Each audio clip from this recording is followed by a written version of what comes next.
your own control.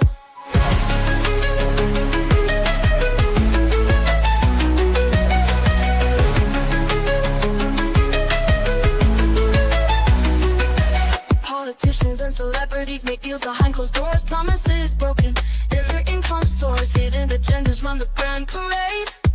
In the circus, choose to masquerade. Believe me, I wouldn't lie. I've been given money, power, and fame to keep you in line. Welcome, everyone. I am back. It's been a long break, but I have had a nice birthday month.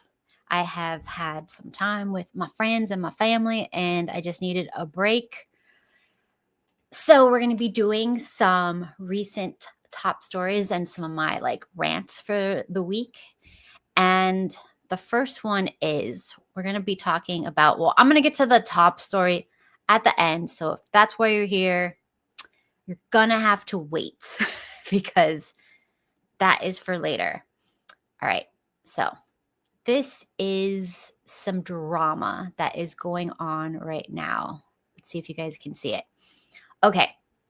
So some girl on Twitter, she posted that, her boyfriend proposed to her, gave her this ring, and she said no in front of all their friends and family. And people are kind of debating, is she in the right? Is she just a gold digger? Is she just rude and entitled? Or what is the deal? Why would a woman do this to her boyfriend publicly?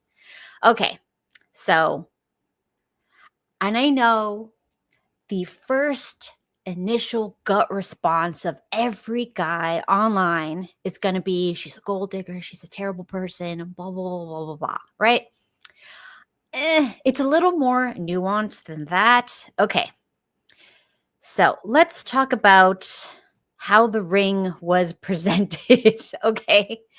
The ring was presented to her in Walmart packaging, which could be fine if they're very, lower class, lower middle class, lower class, whatever. That's not a big deal, right? Okay, fine. No big deal. It says on it, all the things you kind of should be smarter and remove the things on there. Okay, hold on. Let's see, is this better? No, that's too big. How about this one? No, I'm too small. Is this better? Ugh. Let's see if there's a better one. Okay, that's better. All right. So you kind of should take out the 10 karat gold. You should kind of remove that. She doesn't need to know how many carats it is, especially if it's not 24 karat gold or 18 karat gold. You can remove that. You don't need to leave that on. And it's a little bit tacky to leave tags and descriptions of the item on the thing. It's a little tacky, right? The biggest glaring mistake here is he left the price. And I'm not saying this is a bad price. This is a fine price. I probably have my engagement ring in a similar price range. This is not a bad price. The problem is, why is the price on? Okay? That is a big problem. Okay? And I feel this is more maybe a social or cultural problem where people are forgetting just the nuance of life of just take the price off of a gift before you give it to someone. Take you don't, it's tacky. It's just a little bit tacky to include it, but you know what? Fine, whatever. Then you have, let's read their dialogue with each other, okay? She says to him, I just got to ask me, I don't know who that is, what happened tonight. I've been planning this proposal for over a year. You really told me no in front of everyone, and that shit crushed me. And she replies, it's not even about embarrassing you. It's about you not listening. I told you the kind of ring I wanted more than once, and you showed up with something from Walmart. That's a little bit rude. You don't have to mention where it comes from, because ultimately they're all the same. No matter what store you buy it from, they're all coming from the same places. Okay. So This is about the ring, question mark. I still spent $900, good price. Regardless of where I got the ring, I put so much effort into this for you, for us.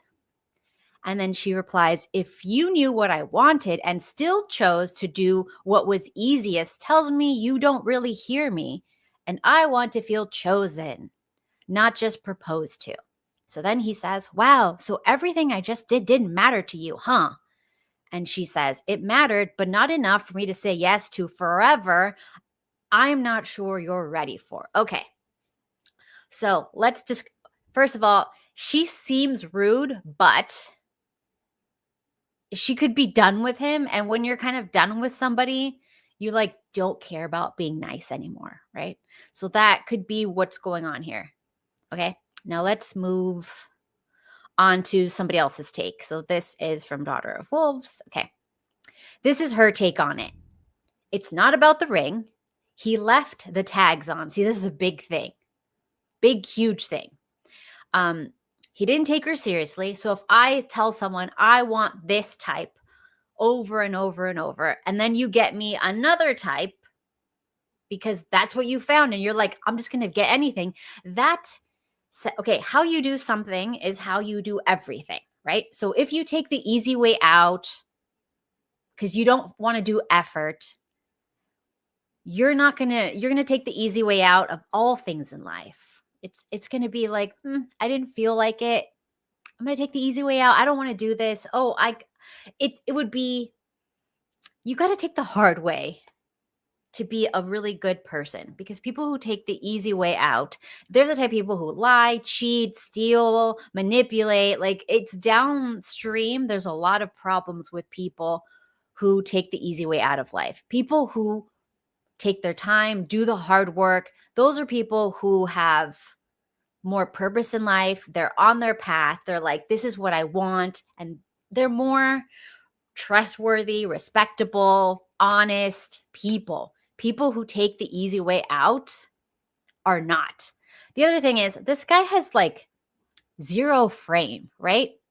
Instead of like saying, when she goes, this is what I want, saying, look, this is what I can afford. And straight up, if you want me, this is what we're getting. And maybe in 10 years, we'll upgrade you to what you want. That's frame. But just going and like being passive aggressive and like, I'm just going to get what she doesn't want. I have no frame at all. And then I'm going to like humiliate her or tell her she's a bad person. If she's like, put her in the position where if she says, hey, this is not what we discussed, it's not what I wanted, publicly, now she can look like the bad guy and he looks like the victim. So this is manipulation. This is like a weak person's manipulation. This is not a strong guy's manipulation. This is not the type of guy that's going anywhere, I hate to say, because he doesn't have any frame. He's very weak and passive aggressive, right? So he thought, hey, I'm going to be a little bitch. I'm going to get her what she doesn't want because it's easier for me. And then I'm going to publicly make a big thing about it so that she looks like the bad person. And then she's more likely to have to say yes, not get what she wants. I get what I want, which is basically showing her that I don't care what she wants. I'm going to get her whatever I want or whatever is easiest. Then, like, this is just like a relationship that wouldn't go anywhere anyways, you guys. This is not like an evil woman, trashing a guy, whatever. I mean, yes, she was very rude after the fact, but after the fact, she decided she would never marry him. She became rude. And people usually become really, like, I don't care what you, and it's this, and it, like, they start picking on like all the things that they wanted to say, but they were being polite after like they break up. Like, that's just how people are. Guys do this, girls do this, everybody does this. When you are done with someone, you're like, and it came from Walmart, and you look a little gay, and your pants have too much holes and you look broke, and like, people like will say mean things because like they're just so angry. I don't know if you guys have been through like a bad breakup, especially when you're young and immature, and these kids look young and immature. It is what it is. Okay, the next one is like, she's talking about she wants effort. She wants to feel like he takes into consideration what she wants. and that her opinion matters to him, and what she likes and doesn't like matters to him, right? This is a simple ask. I think that this speaks more about the type of relationship dynamic that he had with her than like she's just an evil woman. So, I mean, you guys are probably not going to like that take, and that's totally okay if you don't take it, but just try to try to listen to it from another angle of like, this, it could be a pattern of somebody who just doesn't care what you want and just does whatever they want anyways while having zero frame. Like, this guy doesn't probably have anything going for him. It kind of sounds like she's the one who makes the money, who makes the decisions, and he's like the mama's boy who just does whatever so. But to have a little bit of power in the relationship, he doesn't give her exactly what she wants, just right under it, so that if she complains, he can go, "You're entitled and you're a bitch." That's the relationship dynamic that I see. And it's a very immature, childish one. And I do feel she made the right call. She might be a horrible, nasty bitch in real life too. We don't know that. But just going off of this, I'm going to give the benefit of the doubt that when someone says, I want this, and you don't have frame to tell them, hey, we're not going to be able to afford that, or I'm not going to get you that before, then you are doing it manipulatively. Sorry. It is what it is. Okay. So that's the ring debacle. Okay. And now we're going to be talking about the next one. Let's see. This one is a very sad one. It's about like what's going on with all the recalls, right? So if you are, wait, I need to share this page. Here we go. So if you are in America, congratulations. We are having like crazy recalls all the time. And okay. So we're having like all these recalls with all of our food. So we just had a big one recently. And I have people in my life that have almost died from all of our food recalls in the last few years. So this is a serious thing. This is not like a fun, jokey topic. This is like a real serious thing. Like, we are in a crisis, and this was happening with the last president and this president. So it's not like a partisan issue. It's literally the FDA and all that. They're in bed with the food companies. They're they're not checking stuff. They were getting paid off to like just look the other way. And companies have decided that like letting a few people, die or get sick or whatever, and maybe having to make a few payouts, they still make more money than making sure the food quality is checked properly, right? So that's the problem with unchecked capitalism, right? Nobody is checking for safety. Everything is about money, money, money, money, money, and nobody cares who dies. As long as, you're in the black, you're not in the red, keep going, keep doing it. Like, feed them poison. So, unfortunately, we have had a botulism recall with baby formula, and a few babies have been affected. So some of them have been passed away, and there's this guy talking about like his nephew or whatever, and unfortunately he's really sick with this, and this is just heartbreaking. And this is happening to our most vulnerable populations, infants, elderly. Like, they seem to be the ones that get the most effect from listeria and all this stuff. Like, they have the most hard time like combating these type of things. They're already weak. So, I mean, it's just something to think about. And I'm very proud of the internet, I'll say, because there was very little comments on the mother should have breastfed. And we know, yes, that is ideal, but sometimes people don't make anything, and you can't really do anything about it. And that has been since ancient times. My dad told me in ancient Persia, they would have like, I guess, nursemaids or whatever. So like, if the infant, the mother could not produce milk, they would hire someone who like had multiple children, or their baby passed away or something like that, and they would feed the baby, right? And if you couldn't afford that, they had donkey milk. So donkey milk was very, very on par, and they would say that the children who were fed donkey milk raw donkey milk, not some pasteurized garbage, that they did just as well as the breastfed children in ancient Persia. And so, like, this has been going on forever. Not always are all women capable of producing milk.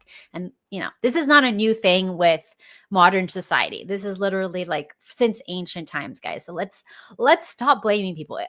And I have a feeling that this family, which seems very conservative, probably doesn't have a working mom. All right, I'm just going to go out there and guess. But even if so, there's a lot of women who cannot do it. So let's relax. But I will say, if you or anyone you know becomes pregnant and cannot breastfeed, I highly recommend donkey milk. There is a supplier in Italy. So everything is natural, organic, no pesticides, no chemicals, beautiful pastures. And you can even get the stuff dehydrated a special way so that when you rehydrate it with warm water, you get a lot of the nutrients and benefits as if it was fresh donkey milk. Because I'm just saying, I think that there's a problem with the United States and now the UK and of course Canada, and I think in Mexico their food is starting to get finagled with too. So we're having a problem over here. We need to seek out foods that are safe, probably from other countries at this point. And I know it's hard if you're on a budget, but I would strongly suggest you all eat less food. Just make sure when you do eat, it is healthy. And I would rather you all have like liver pills or whatever, and maybe like raw dairy and like raw butter and, maybe like get some organic eggs and just eat that with your liver pills so you can get the nutrients from the liver, then have 50 different processed foods or 50 different unknown, like you don't know where this meat's coming from. Even Whole Foods is having problems where their meat's getting recalled. There's something wrong with it. It's like there's that meat glue, which a lot of people are allergic to and sensitive to. So we're going to get eczema. We're going to get brain fog. We're going to get swollen lymphatic problems, like inflammation. It's not good. So please be careful and really think about every single ingredient. You can't get sauces. You can't get mayonnaise. You can't get ketchup. You can't get any of these things from America and most European. Like, it's really difficult. So I'm just saying that as a warning, and you need to avoid all seed oils or PFAS completely, right? Skin cancer is only from eating those and being out in the sun, right? You're having poor oils and it's oxidizing and denaturing your body when you go out in the sun, right? And it takes like 10, 12 years for that shit to get out of your system. So stop eating it now and don't think I can have a little. You can't have a little, right? We are such a sick country, and we were having people who are like legit strict biohackers and they're still getting inflammation, and they're finding like it's something in the air that like is making us inflamed. So then if you eat the food here, you drink the city water here, you're not really careful about where you get your bottled water from, or that it's in plastic instead of glass, all these things. If you're not super on top of everything you put in your body, you don't have a good chance in the States anymore. And that's in the UK now and Canada and happening in Mexico from what I know. So it's not a good situation. Anyway, so be careful. Please do not let people you love end up like this. Do your due diligence. Make sure you find good sources. Okay. Now, this is just like a funny thing I saw. So I'm going to share this. Okay. All right. I thought this was cute. So this was this was a guy who dressed, look how he's dressed. Let's look at this, right?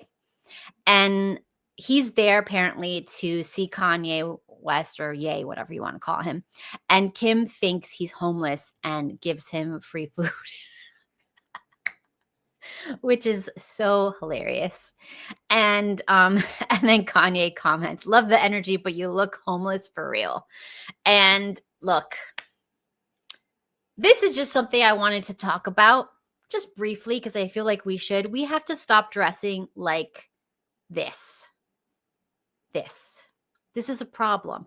And since the dawn of time, there have always been, and I don't want to pick on the dudes, but it's usually the dudes that dress sloppy. And so many studies have shown guys and girls will get more respect from other people, more smiles, more openness to communication, more like good interactions when they dress well. How you dress is how you are perceived, is who you are. And I was watching something on this costume designer talking about how he put together the villains and the psychology behind when you look at a lot of villains, like superhero villains and stuff like that. They had very unique and well done outfits, right? So like the supervillains would be very tailored, like unique, but like well done clothing. Not all of them, of course. Some of them were like legit crazy, but like the ones who like really were able to do intricate plans to like take over the world, they always had very well done outfits. And part of the reason was because they said, you cannot be someone who can put a lot of these intricate plans together and be a sloppy animal. You can't do that. You can't be in ripped, baggy, loose, hanging off jeans and an old, t-shirt that's stained with holes on it, or just like doesn't fit you right, just hugs, in the wrong spots, messy, greasy hair, like no skincare, like dry, ashy, cracked skin. And trust me, I know the battle, but I put on all the moisturizers. I do all the things, right? You got to be on top of that. All right. You can't go out into the world like that. Nobody's going to think you're competent. And if you're not competent, you also have like homeless vibes. One, next you have like, I have no follow through. Two, next you have like, I don't know where I'm going in life. I don't have any, plans. I probably don't have any goals. And you were just very off-putting to people. And they found, okay, first they did the study on women, of course. So they had women dress, like old yoga pants and a big baggy sweatshirt, hoodie, and no makeup and greasy hair underneath, right? And then, like nobody, and then they needed help, like I think with luggage or putting something somewhere, and nobody wanted to help them, right? Then you had the same person completely put together in nice heels, a beautiful dress, pretty hair and makeup, just like looking put together. The same exact person, like a mid who's not put together and a mid who's put together, right? And she's there, same problem. She needs help with her stuff. And everybody, both men and women, ran to this girl to help her, which shows your appearance is how the world will treat you. People are not superficial. People know patterns. Someone who doesn't take care of the outside, doesn't take care of the inside, doesn't take care of the mind, has a poor mindset, thinks that they should get things they don't deserve, instead of realizing you have to earn everything in this world.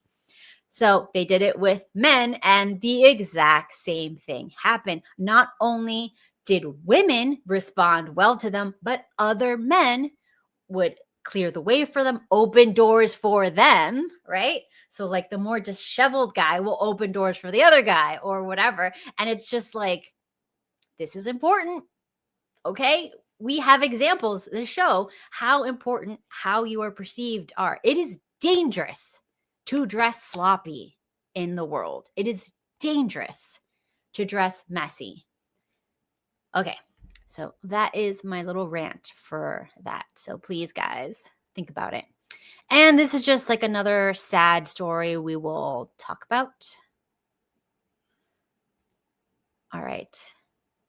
This is, I believe this would be, let me close this part. Okay. So we have unfortunately officially made it to 80 female teachers this year caught fornicating with underage students, mainly in elementary and middle school. And the common reaction is, oh, well, I bet they're attractive and, like the boys liked it. Please stop with the nonsense, okay? They are never as attractive in real life as they are in their edited online personas. This is a mugshot, so you can see what the person really looks like. These are no, this is a crime, okay? So, anyways, I'm just bringing that up because I really hate when people want to defend this type of nonsense. Okay. And now, let's see.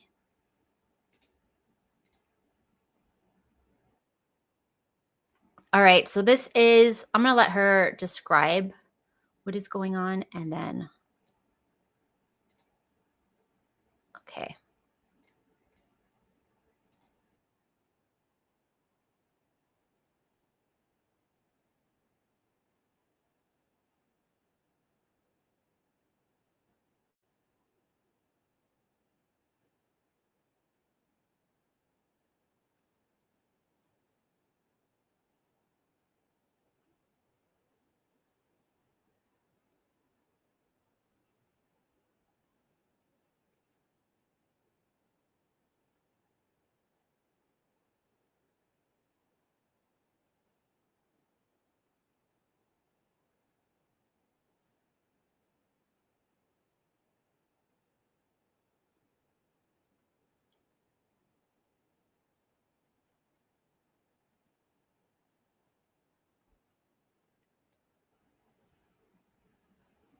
Mm, let me see. Hold on. Let me do it again. Okay. Let me do it again because I remember I didn't put the sound.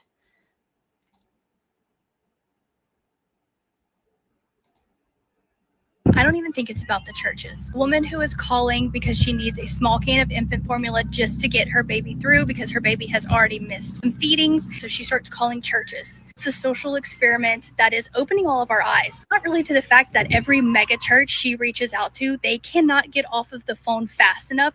The second that they hear that she is someone who is in need, they hang up on her. They will send her to voicemail and she will never hear back from them. The people who are willing to give, the churches, it was the Buddhist temple, it was the mosque, it was the small Catholic church, it was the church in London, that the people were like, I'm literally going to get the person who answered the phone, the secretary of the church.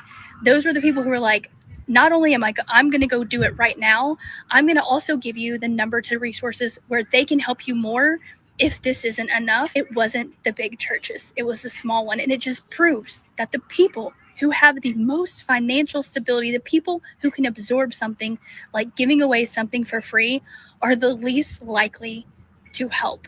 It's just a very hard real life lesson to see that you don't go to the mega churches, you don't go to the millionaires and billionaires for help. Go to the people who truly understand what it's like to have nothing to help you when you have nothing. All right. So basically, what this woman is doing is she's decided to do an experiment where she calls a bunch of churches all over and she sees if they will. She plays a sound of a crying infant in the background, a recording, and she's trying to see who's going to help her when she says, I haven't had formula since last night. Can you help me with any resources to get formula? All I want is formula. I don't want any money. So the fact that she's saying, I don't want any money says, I'm not a scammer. I literally just need baby formula. That is it. Right. And she is getting hung up on and sent to voicemail left and right. Right. So this is also my problem with a lot of churches. Like for one, if I go and see a church and it's like a mega church and it's gorgeous, they can afford this huge setup and everything like that. Like I am not for it. Like if it's an old church, fine. But when it's like a brand new church that's like more modern, and it's more like a spectacle than it is any sort of like, whatever. I just have a bad feeling in my mouth because they are for-profit businesses now. Like, it seems like they're more about like, this is a tax shelter. This is a way to get like a private jet to get a lot of money. And the people who are very successful in churches, I hate to say it, but they're usually the people who are very high in the dark triad, because charismatic, confident people tend to be dark triad. So these are the people who can get a lot of people to come to the church because they are just so entertaining and engaging on stage. They're just wow to listen to, and it's like a show and it's not boring. When your church is not boring, that's a red flag, because church is not supposed to be a production. It's supposed to be, we are serious. We are here to read, to learn, to remember, to instill values.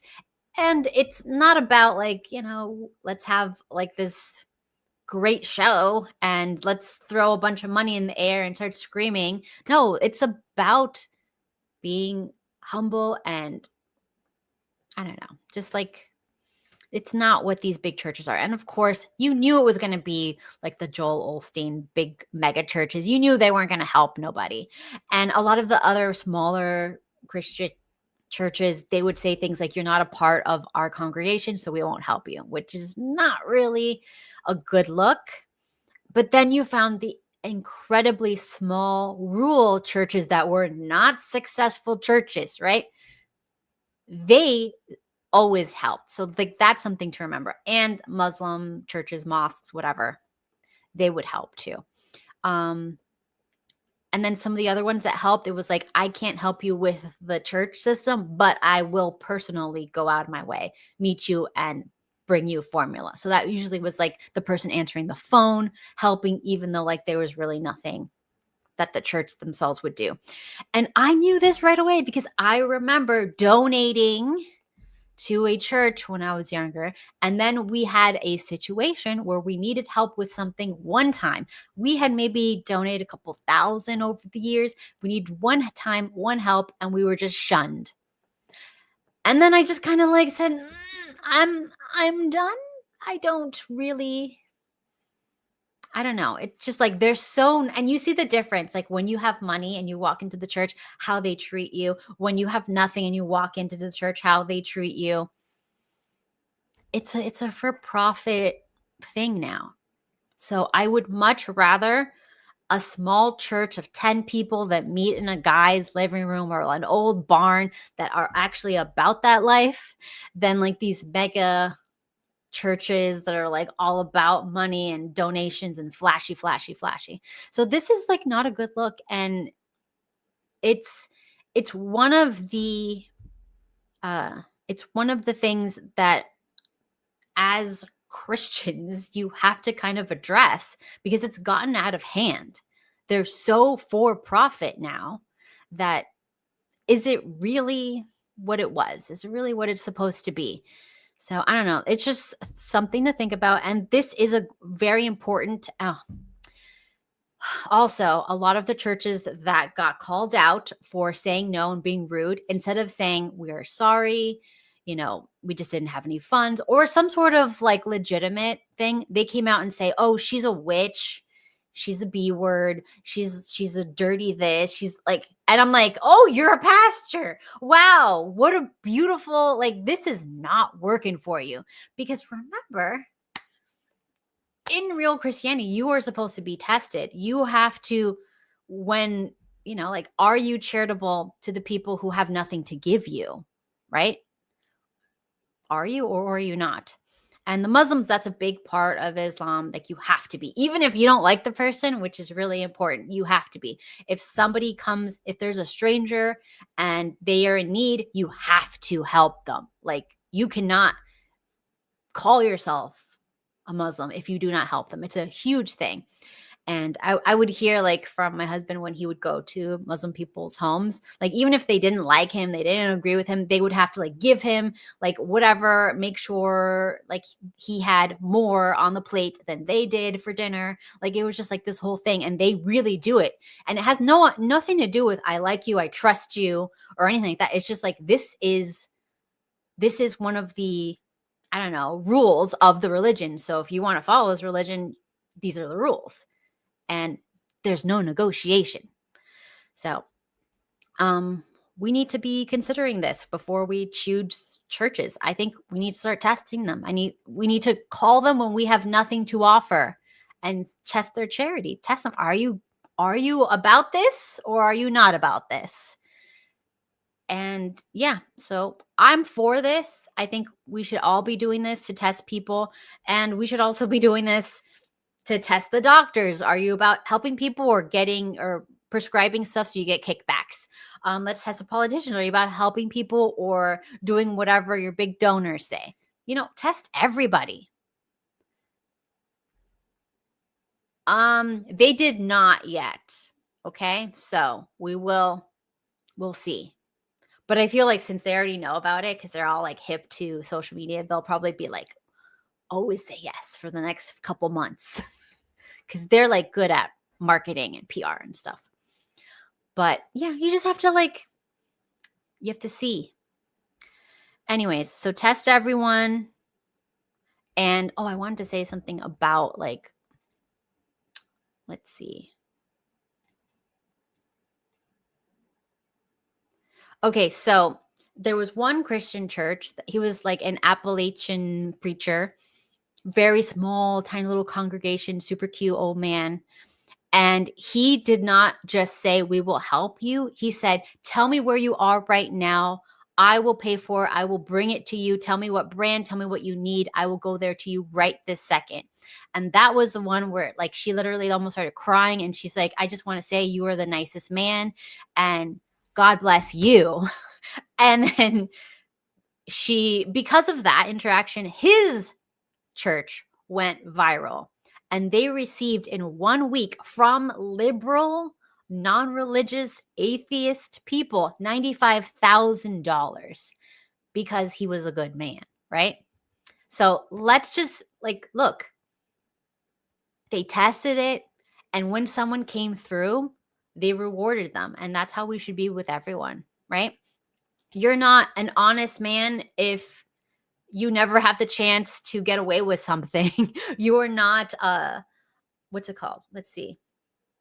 You're not faithful if you've never had a good opportunity to cheat without getting caught. You're not faithful unless you've had that opportunity.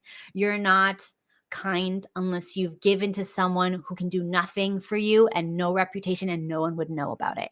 You are not, on and on, right? Your character is when no one can do anything for you. Nobody's going to find out about it. And it's just you and this other person, and you make your choice. That's who you are. If you have never had the opportunity to choose selfishness over morality, you can't call yourself a good person. How many people pretend to be good people but have never given charity, have never made the hard, good, moral choice, right? So many people. And it's time to call them out when this happens, right? Anyways. So I'm also looking into philosophy recently, and I'm going to do more on philosophy because I'm learning a lot about it. And okay, one of the things that I've learned that I want to talk about is how the Stoics, we think of them as oh, they control their emotions. They're so in control. But then when I'm finding about the people behind all the philosophies, it's usually this dude is cucked by his wife. He has no choices in life. And then he does all these meditations or whatever to kind of deal with the fact that he can't control all these things. And it's his way of coping. And then there's some Stoics who they were born into wealth. They lost all of their money. And when they lost all their money, they talk about how evil money is and they don't need material possessions, which sounds like cope to me. And then the same person gets extreme amounts of wealth. And the first thing they do is hoard it, don't donate to charity, don't help anyone else. And then they write about how oh, money isn't evil and hoarding money isn't evil and resources. This is totally fine. So it's just yeah. And philosophers are usually just people who can't cope with life and they're trying to journal their way out of it.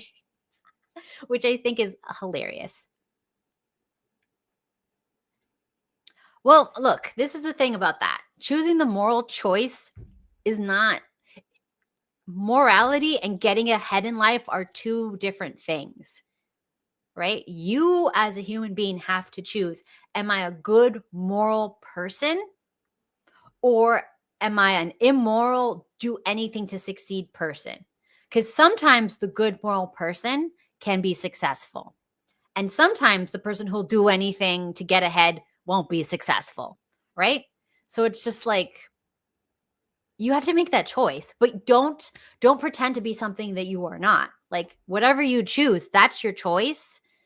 And that's it. Like, you can't pick and choose. I am moral about this, but I'll do whatever I want over here. You can't pick and choose. That's not morality. Oh, and also I want to talk about another thing. Probably this, I don't know, maybe Damon wants to talk about it with me. I'm going to ask him if he wants to talk about it, or if he even cares about that type of stuff. But there's something that I was researching about, and it was called slave morality, right? And this is fascinating. So this is before like Christianity and Judaism and stuff like that really like were very popular. And it was just like they were considered slave morality because it was like the elites, they had like, they could sleep with whoever they wanted. They would sleep with each other. They would have massive orgies, right? So then the slave morality was, I value chastity, because they couldn't do that because they were slaves, right? Slaves and peasants. So they couldn't do that stuff.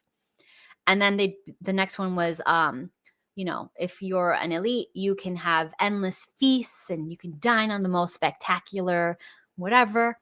And then the slave morality was, that's gluttony, that's a sin. I would never do that. I just take what I need, right? So we're finding that the basis of morality was kind of built on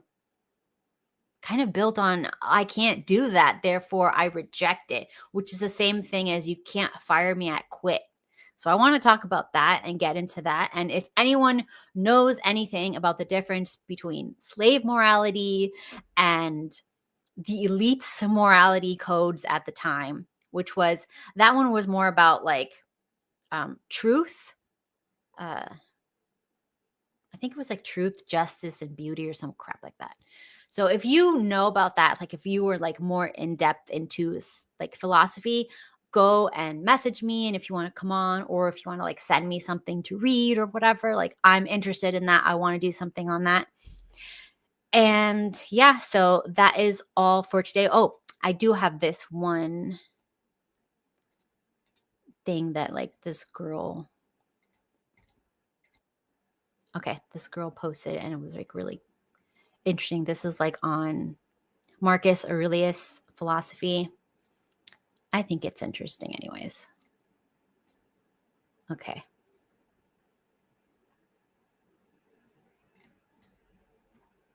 Please take things extremely personally.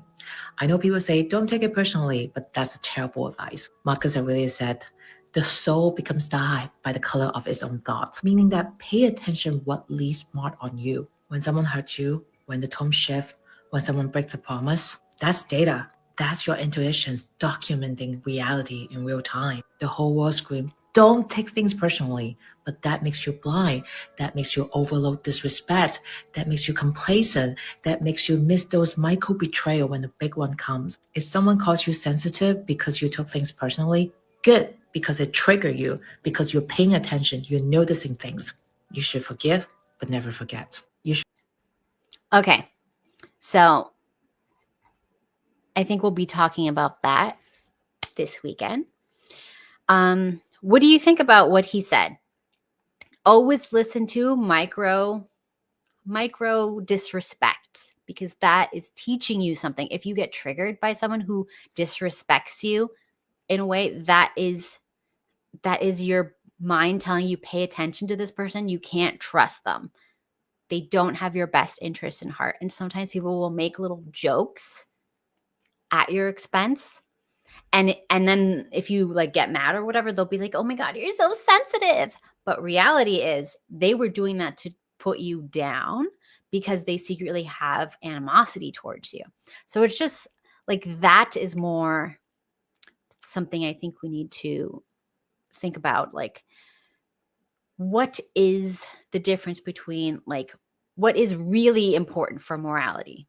Because just because you can't do something doesn't mean that slave morality is superior. Just because you don't have the ability to be gluttonous, the ability to, like one of the things was like envy, because like if you were an elite and you're like, you saw another country or whatever, or you saw a slave with a beautiful wife, you could take that wife because you had power to do that, or you had power to take that land because you had armies to help you.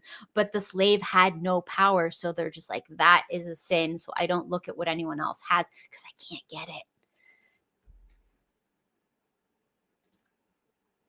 Yeah, I mean, and I think like a unexamined life is kind of silly. Like, why are we here if we're not going to talk about it and kind of like come up to with our own conclusions on what is our personal morality and why? Like, why is it moral to be honest? Because a lot of times honest people get taken advantage of or bad things happen to them. But is truth and honesty still worthwhile, right?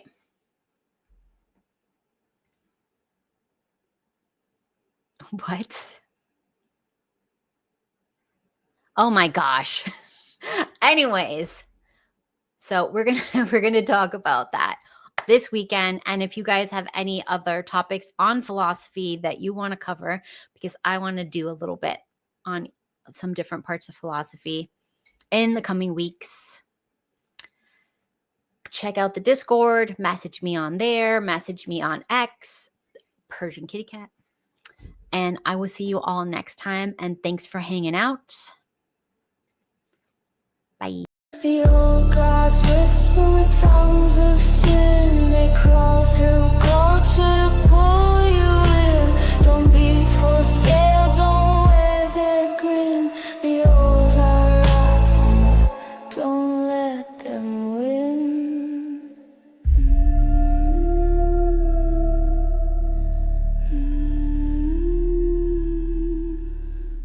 Eyes and hats and mirrored glass. They promised youth, they cursed your past.